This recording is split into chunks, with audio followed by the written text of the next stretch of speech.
నమస్తే మిత్రులారా. గత కొద్ది రోజులుగా కురుస్తున్నటువంటి వర్షాలతోటి సతమతమవుతున్న ఆంధ్రప్రదేశ్ ప్రజలకి మరొక భారమైనటువంటి వార్త. మరికొద్ది రోజులు ఈ వర్షాభావం తప్పదు మనకు. ఎందుకంటే ప్రస్తుతం బంగాళాఖాతంలో ఒక తుఫాన్ రాబోతుంది. ప్రస్తుతం ఇది తీవ్ర అల్పపీడనంగా ఆగ్నేయ బంగాళాఖాతంలో కేంద్రీకృతమైంది.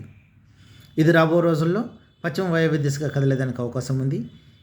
తన ప్రయాణంలో ఇది రేపు అనగా 25వ తారీఖుకి వాయుగుండంగాను, 26వ తారీఖు నాటికి తీవ్ర వాయుగుండంగాను, 27 ఉదయం నాటికల్లా ఇది తుఫాన్గా నైరుతి మరియు పశ్చిమ మధ్య బంగాళాఖాతంలో కేంద్రీకృతమయ్యేదానికి అవకాశం ఉంది. దీని ప్రభావంతో ఆంధ్రప్రదేశ్లో మనకు విస్తారంగా వర్షాలు అవడానికి అవకాశం ఉంది.